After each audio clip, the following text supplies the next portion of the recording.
Buonasera cari fratelli e sorelle, Good afternoon, brothers and sisters. per We start cominciare la nostra tarde seated to begin our di afternoon of riflessione reflection. e comunicazione. Chiedo a I Giuseppe asked cosa Giuseppe, è un avviso there's a piece che of ha fatto a information me. that I received Oggi today. alcune Some persone people, abbiamo ricevuto diverse richieste da different parte dei partecipanti requests by the per acquistare participants stampe, to immagini di purchase Pallotti e dalla pictures Madonna, particolarmente della Unione. Pallotti Lunedì on Monday, and ci sarà un'area there will be qui an nel area Congresso here at the dove conference where you potremo can buy acquistare ciò che what vogliamo. we like. Quindi So domani, tomorrow, quando saremo when andremo we alla will chiesa di go San Salvatore, to the non potremo Church of San acquistare Salvatore, we won't be able solo to buy. lunedì. Just Ci on sarà un Monday, posto qui con tutte we're going to have a queste place here where you immagini can e stampe buy per acquistare. to purchase the various prints. Dando proseguimento alla Continuing nostra our giornata, day. questa mattina So this morning, abbiamo potuto riflettere su we alcuni have been able to elementi reflect che possiamo on dire some hanno causato difficoltà aspects sia a livello that personale, have questions both at a personal, community, and church level. This afternoon, we are going to deepen some aspects of our reflection, more specifically, how suffering interacts with the experience of each person in the various dimensions of our life. We invite Gabriella to introduce to us our speaker. Thank you. Our speaker is Marzia Pileri, psychotherapist for more than 40 years, specialized in teacher in autogenous hypnosis, interpretation of dreams, psychotherapy, all means access to our feelings that are frozen into our subconscious. She has wrote various articles on psychological topics, but also connected to her spiritual experience, especially her spiritual experiences that upon a time as a member of the fifth dimension through so a member of the Union of the Catholic Apostolate. She wrote various books, psychotherapy.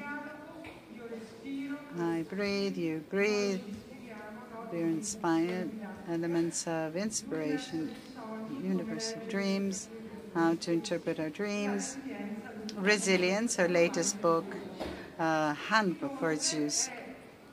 She's a very active member of the Association of Deep Meditation of Self-Conscious through a long experience, also with the founder of this association, Father Mariano Ballester. Now we leave Marzia the floor for us to address the topic that has been assigned to her.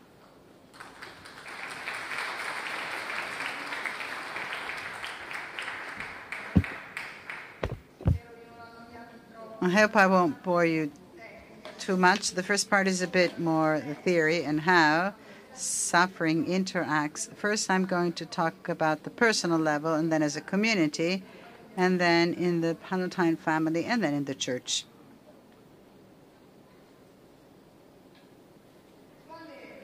So what is the role of suffering in the psychic growth? How does it act? What is the aspect of suffering that enables an evolutionary process? There are aspects of the personality that help us to answer to these questions and fall under the concept of resilience. What is this, the word resilience, which is quite used, this word today? It's the ability to manage the challenges in a satisfactory, thus sufferings that the person encounters in dwelling with adversities or attacks or traumas. Resilience is an innate force in people that allows self-repair, physical trauma, such as, for example, the regrowth of the tail in the lizard, or the healing of wounds on the skin. But there's also a self-reparation force, emotional one, that involves us and helps us to sustain the impact and to overcome it in favor of a positive evolution. So put in other words, resilience is the ability to cope, resist, integrate, build, and succeed in positively reorganizing one's own life despite the painful or traumatic situations that might induce to a negative outcome. So it's an innate force. So we are born with resilience that can, however, either be blocked or developed. If it's blocked, it develops. This depends on the choices we make. Many authors who have studied and considered the concept of resilience consider resilience as an ongoing process throughout our entire life in order to acquire those psychological resources that enable the person to cope with problems in an adaptive way and to resume their growth, rather not to interrupt one's own growth. Boris Cyrulnik, who is a psychologist who studied resilience, states that the term resilience contains three interconnected aspects. First, to have this connection with the person who loves us unconditionally.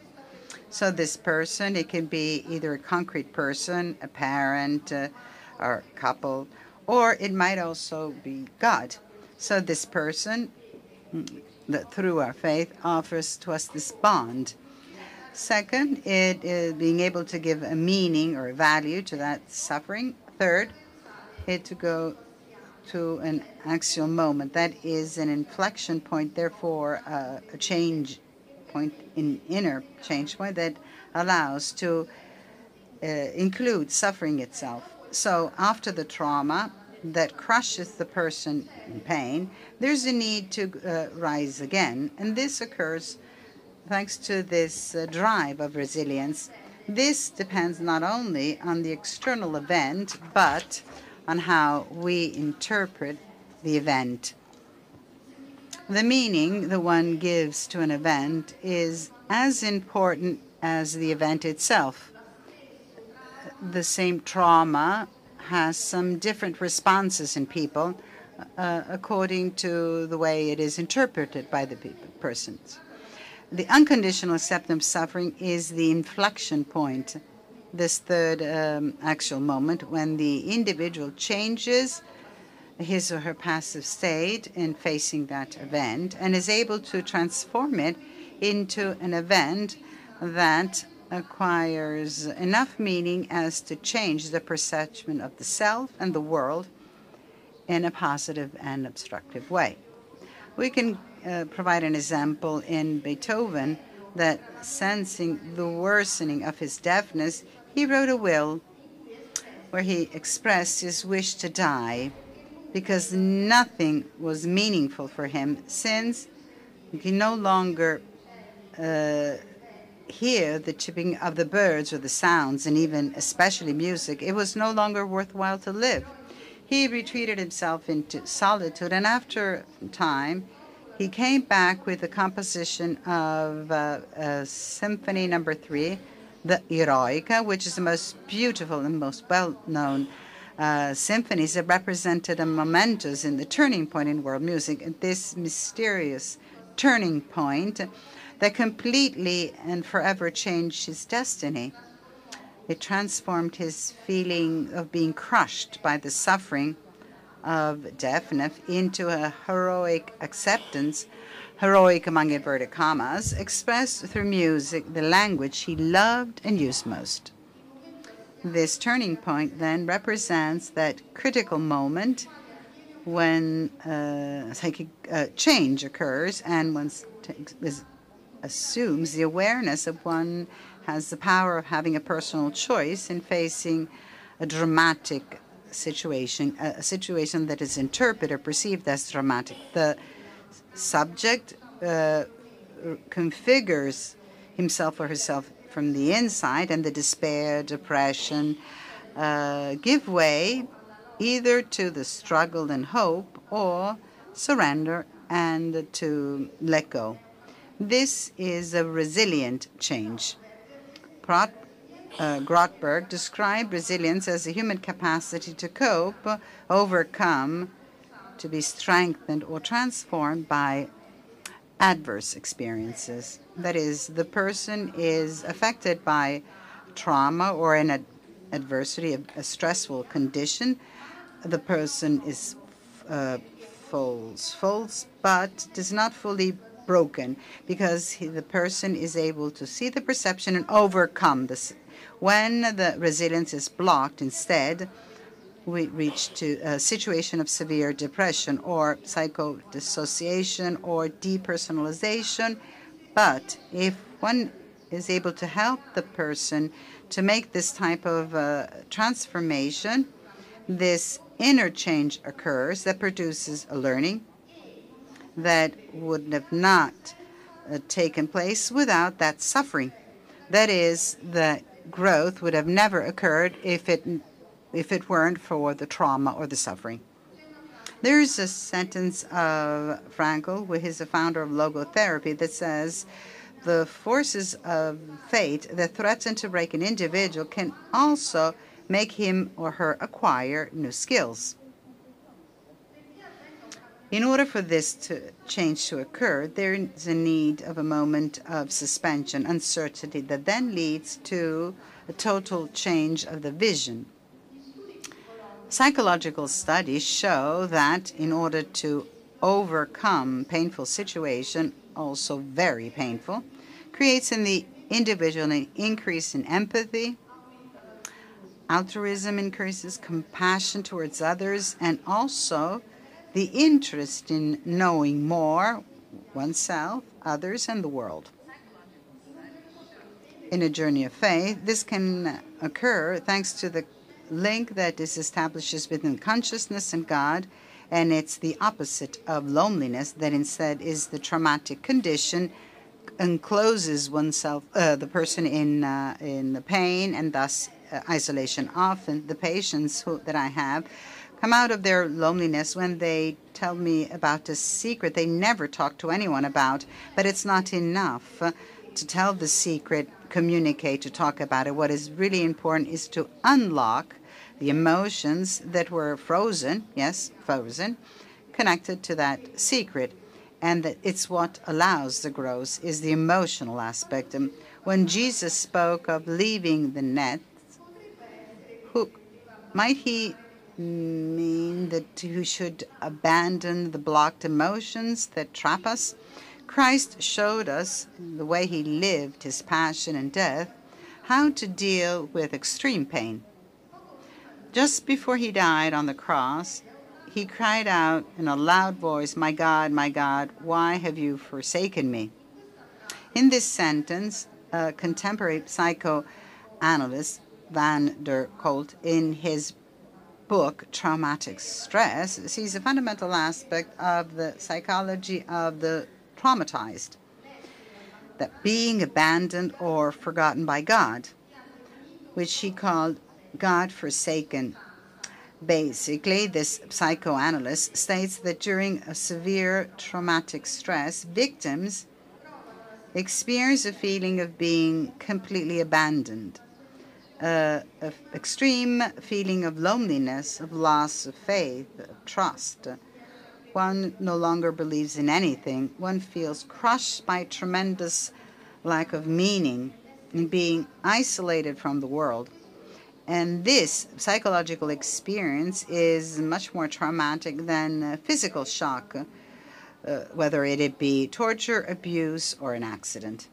In this God-forsaken phase, the prefrontal part of the brain, that is the brain cortex, the one that is for the verbalization, that is, to the ability to speak, the word to communicate what is happening to us. This part in the God-forsaken phase is blocked. It is completely blocked. And thus it is impossible, unable to find the words to express what one is living, while it was activated under the cortex brain, that part, the limbic emotional part, the most primitive one, where silent terror reigns. And it's the emotional part, the ones that communicates emotions, and the victim of the trauma finds difficulty in putting words to the outside to communicate what they are living, but also to communicate to themselves with internal communication, all that is occurring. Because if the traumatized victim were able to do so, she would not carry all the consequences that are defined of serious post-traumatic stress. Jesus shows to us the way to come out of this annihilating pain. That is, he has shown to us that what is necessary is to verbalize this suffering despite the block that we have in the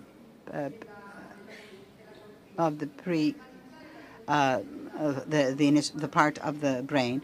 So having an attitude of openness in extreme attempt avoids one of the most serious consequences of traumas, which is called traumatic mutism, also known as the third alexithymia, that is the inability to perceive one's own emotion because they are so painful that they are frozen and removed from their perception. After this communication, Jesus takes another step. He surrenders himself into the hands of the Father. Father, into your hands I commend my spirit. He accepts the suffering of death, abandons the psychological scaffolding which supports the ego. He surrenders completely and surrenders himself to the Father and allows the ego, to be destroyed in order to enter into God. We can say that those who succeed in following these steps, I'm just reading a quote that is from contemporary mystic Toll, have not found God in their suffering, because suffering implies in itself resistance. They found him in surrender, that is, in total acceptance of what exists. They were forced to enter into it through suffering. They must have understood that at some level of their personality that they were the ones that had created that pain. Since resistance is inseparable from the mind, the renunciation of resistance, that is surrender, is the end of the mind as master, as a false god. Judgment, therefore, dissolves. The realm of the being, which has been obscured by the mind, then unfolds. Suddenly, a great peace emerges, and within it, a great joy. In joy, there is love. End of quote. The secret of secret is to say yes to what exists. This is a little bit the miracle of inner acceptance of what is there. This means also to suffer consciously. And when we suffer consciously, pain can sort of like burn our ego, since our ego expresses itself for the most part by resisting.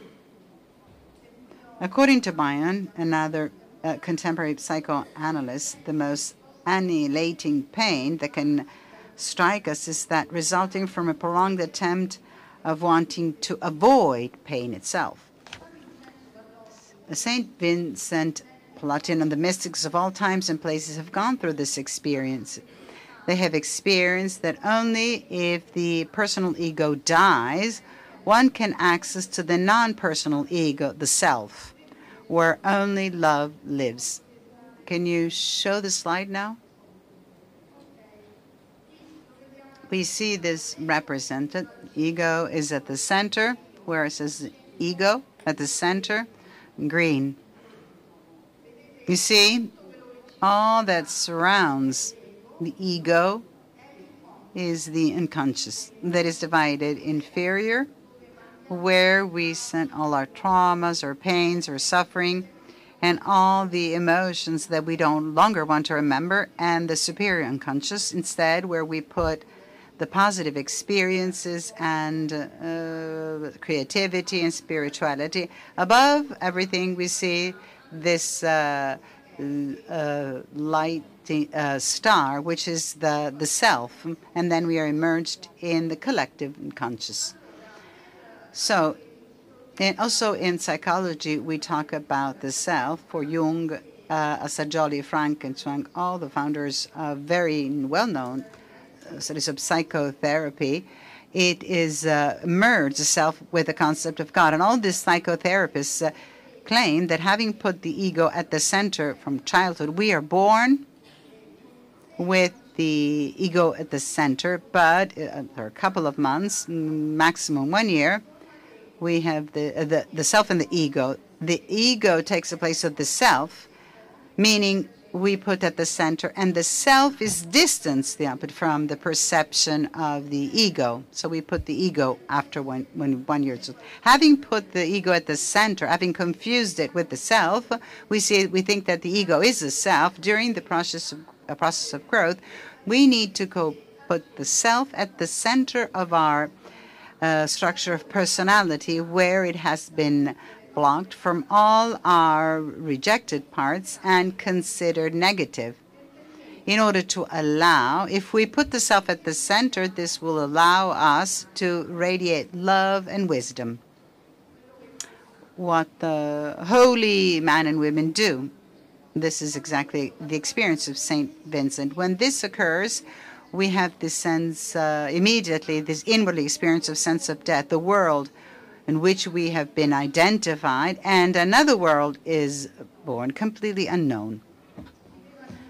Simone Weil writes, "The more I disappear, the more God is present in this world, not in me, but in the world."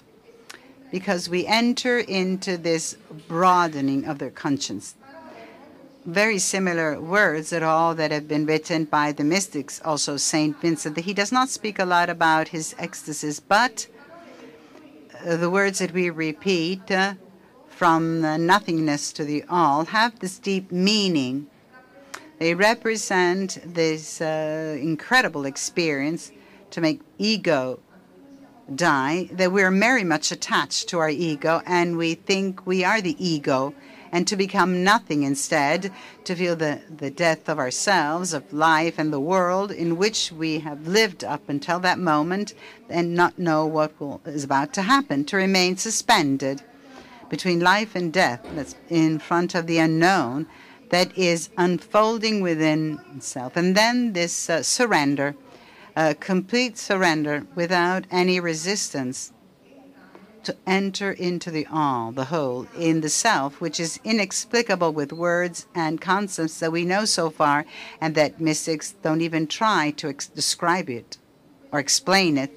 This whole is God, everything within an enlargement of our consciousness. During each trauma, the consciousness ego positions merges with the trauma itself.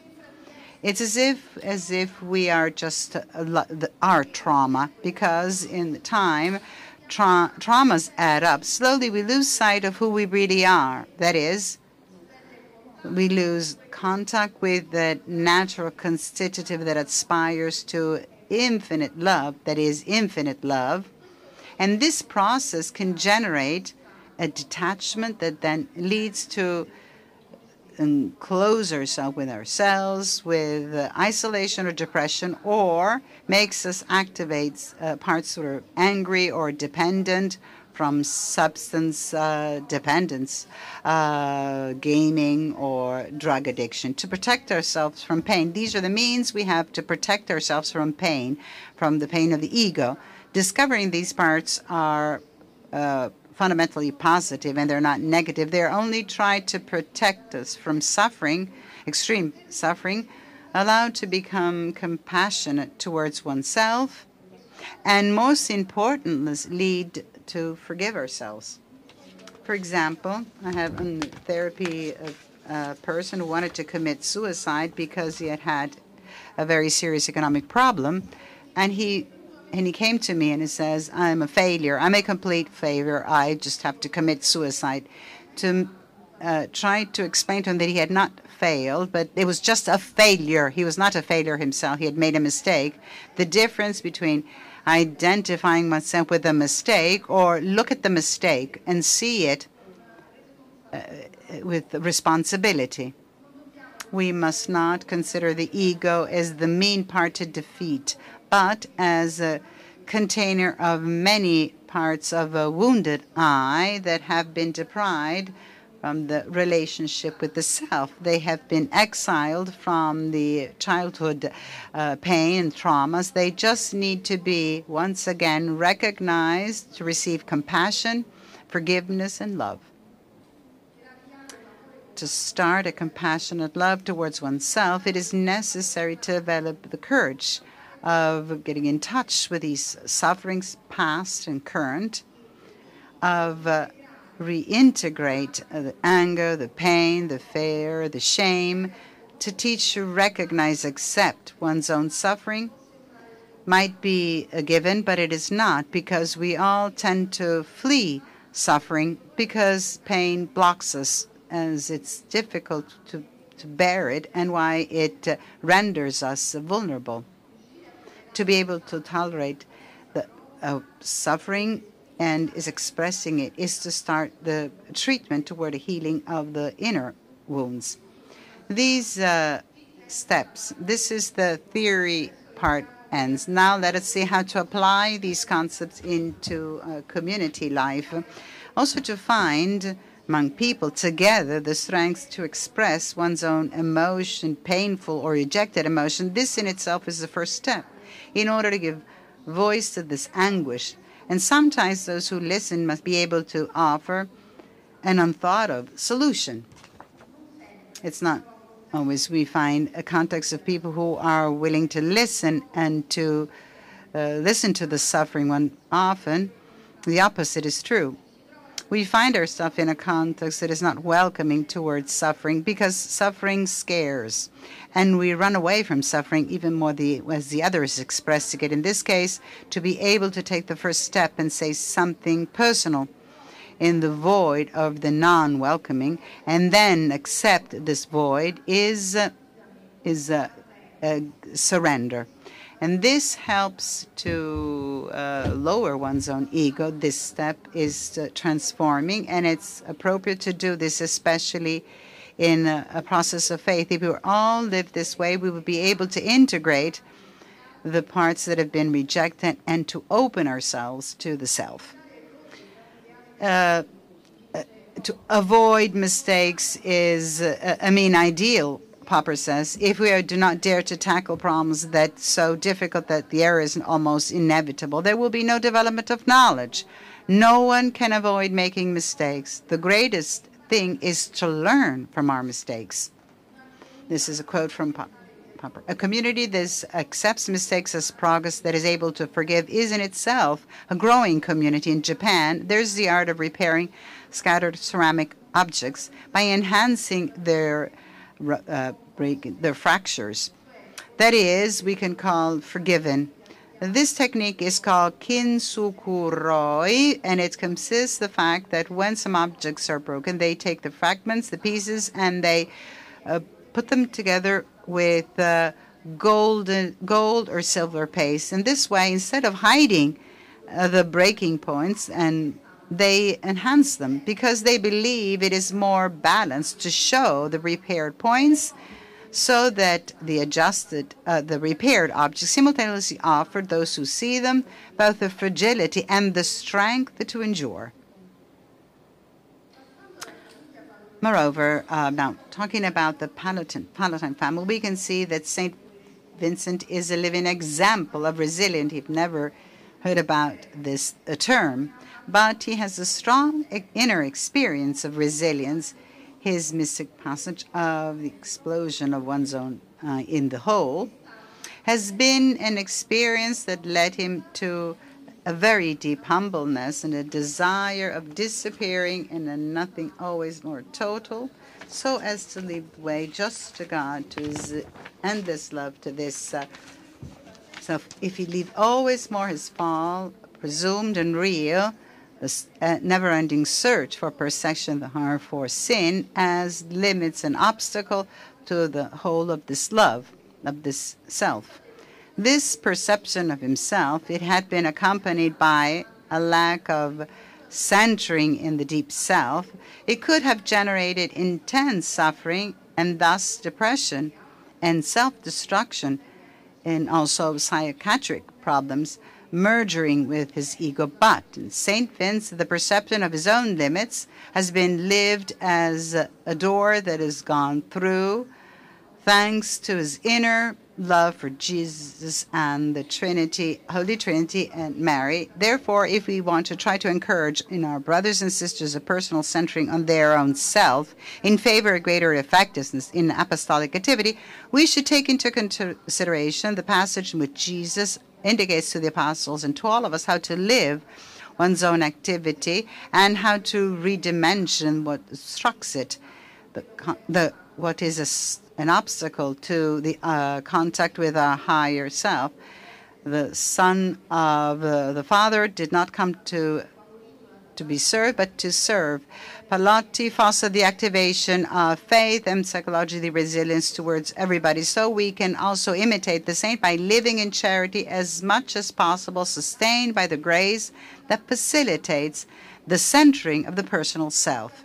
His past was not at all smooth by his mystical experience. On the contrary, he had many difficulties, but all these difficulties have been lived as opportunities of growth.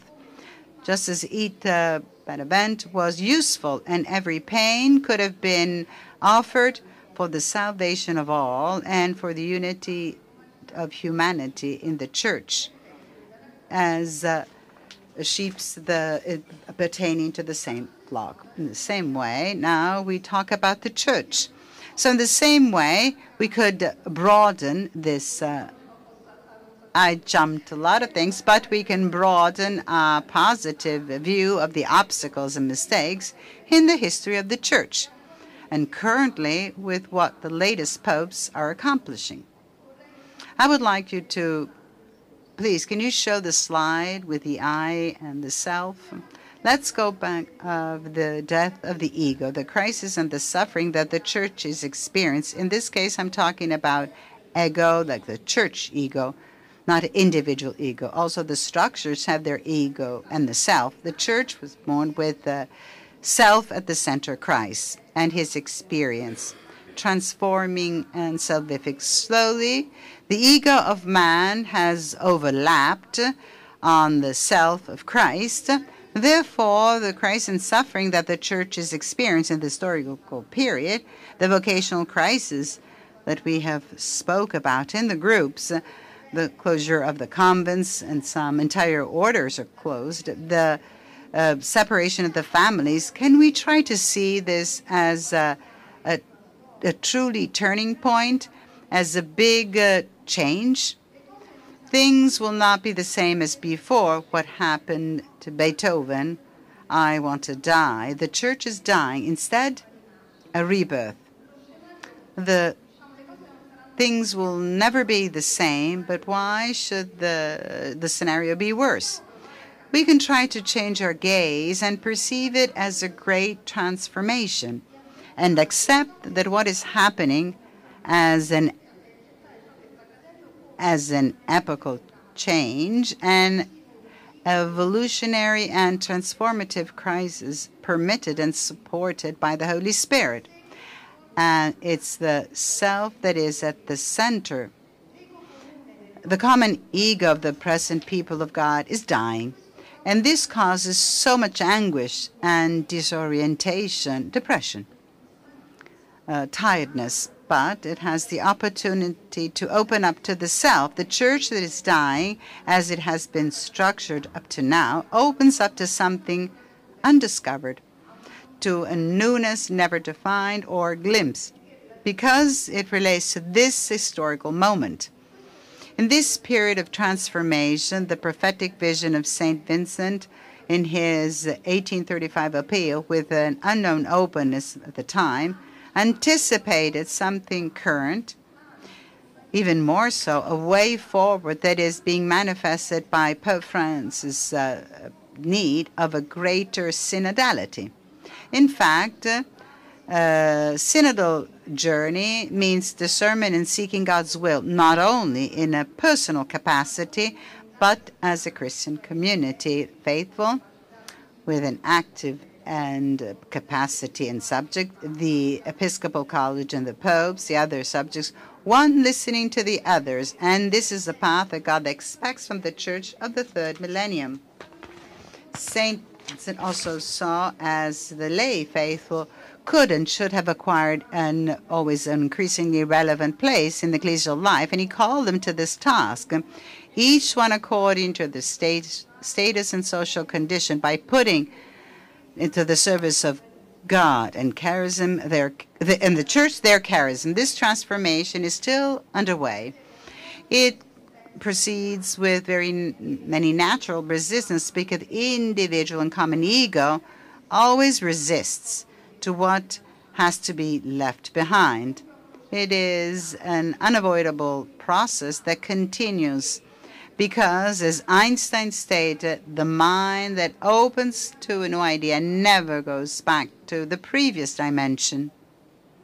Pope Francis expressed it in this way: dear brothers and sisters, I encourage you to always cultivate communion among yourselves in that synodal style that I have proposed to the entire church, listening to one another, and all of you listening to the Holy Spirit, in order to enhance the contribution that each individual reality offers to the one family, so as to express more fully the multiple potentiality that the charism holds.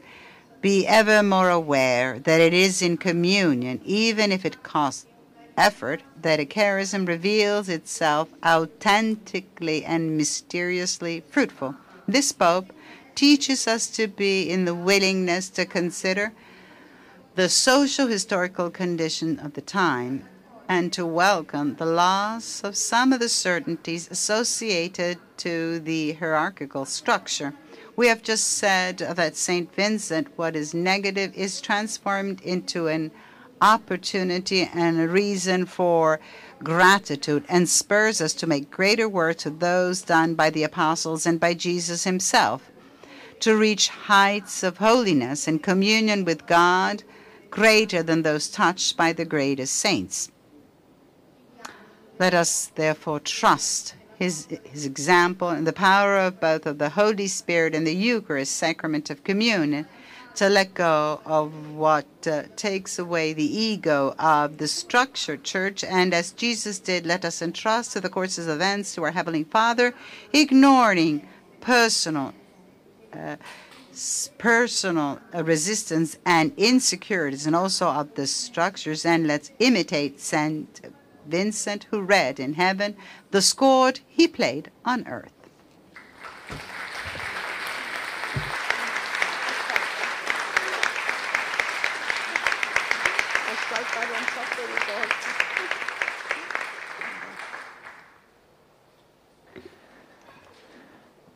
Ringraziamo. We thank Mrs. Marzia for this very nice presentation. Now we have a break, and then after, at 4:45, we're going to come back here, and we're inviting you to think about the questions, the Q&A, based on what you have heard. So we have the Q&A with the speaker. So we'll come back here at 4:45, 15 minutes to 5.